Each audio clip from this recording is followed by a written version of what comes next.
Good morning, everyone. I am FiberFreak87. Today is September 11th, 2011. It is 8:46 in the morning.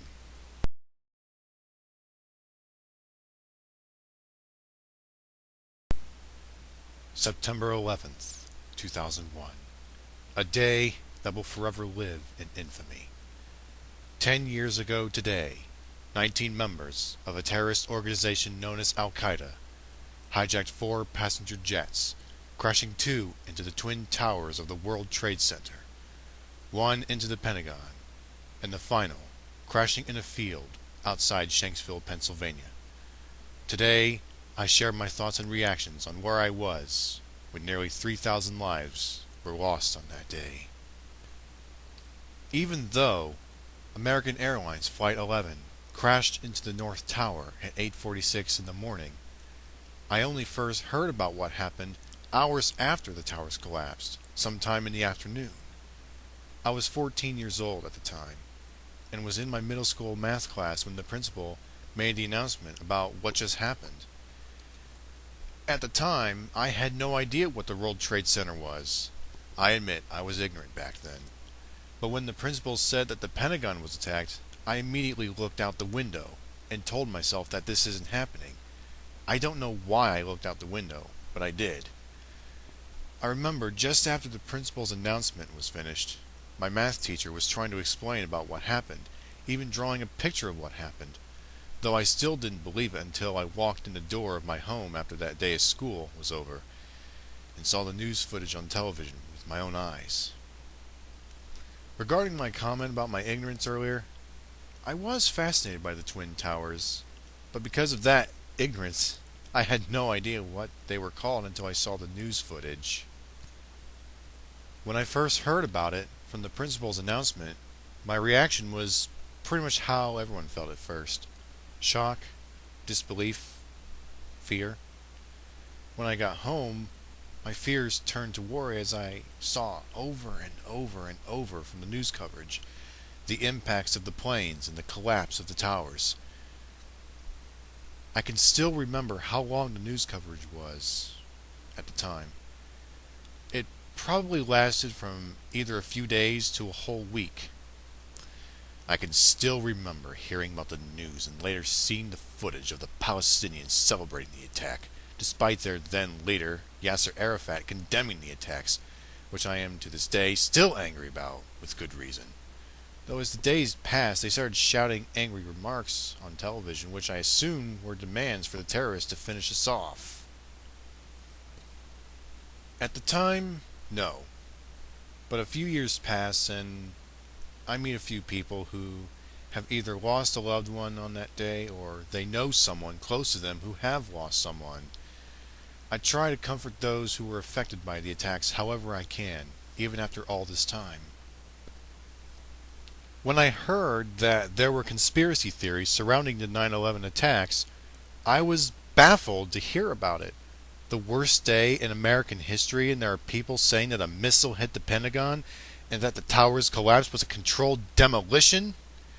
Because of the drama that circulates around the internet, I cannot say much save for that the conspiracy theories are unbelievable and disrespectful to those who died on that day.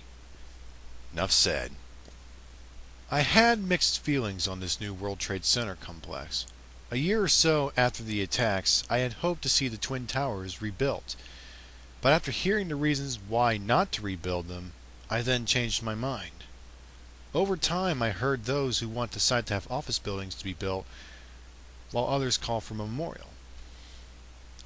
Towards the 5th anniversary and beyond, I was hoping that there would be both office buildings and a memorial built on the site to show the world that the United States has emerged stronger than before.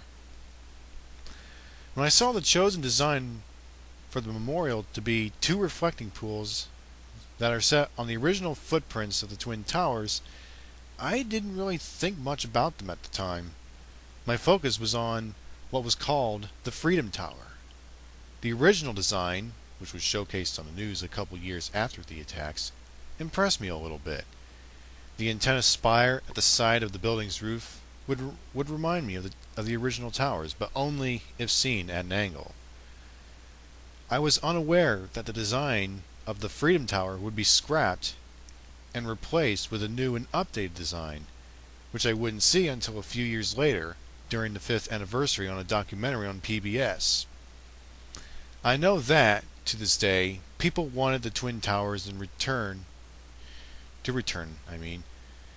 and I've seen a design proposal for a new and improved complex known as the Twin Towers 2, which has the Twin Towers taller and having structural improvements with a list of the structural problems revealed in 9/11 during the documentary Why the Towers Fell, shown on PBS during the 6th anniversary.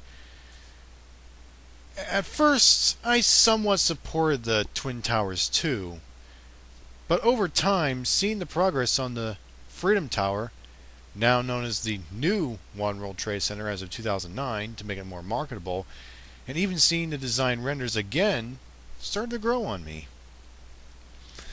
I didn't really like the new 2 World Trade Center that much, nor the new 3 World Trade Center. My views on 3 World Trade Center are now neutral, while I'm still mixed on 2 World Trade. My feelings on 4 World Trade Center is neutral at this time, since it didn't really interest me much until that recently, due to the impressive construction progress on the site. From what I know, 1 World Trade Center will top out probably by either the end of this year or early next year, and will not be completed and opened until 2013. But to answer the question, yes, I do have plans on visiting the site. I do hope to go up One World Trade with a few friends, take some pictures, record some footage of myself and my group of friends at the new tower, other towers, and probably the memorial. I do have plans to go to the World Trade Center sometime in 2016, mainly because much of the complex, would either be complete by then, which is one reason I've decided to wait until then to visit the tower. I was actually surprised that we finally found Osama bin Laden and killed him, though I found it was better if we captured him alive. Though, since he's gone, justice has been served for the families of the victims. Even though the government has confirmed that they won't show them, I do think they should show the photos of bin Laden's corpse, but only to prove that we really did get him and that he's dead.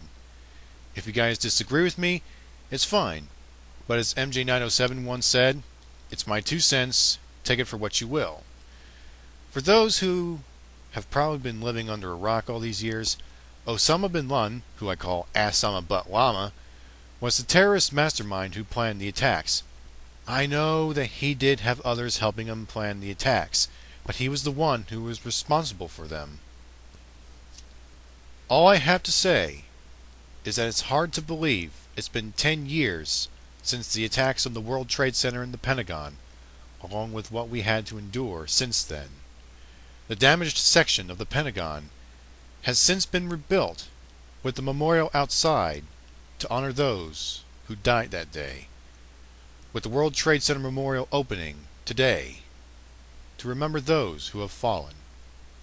Another memorial is being built near the crash site near Shanksville to honor those who died to prevent the hijackers from reaching their target, which, from the evidence and information, was the United States Capitol building. God bless America, never forget, and rest in peace to all who died on September 11th, 2001.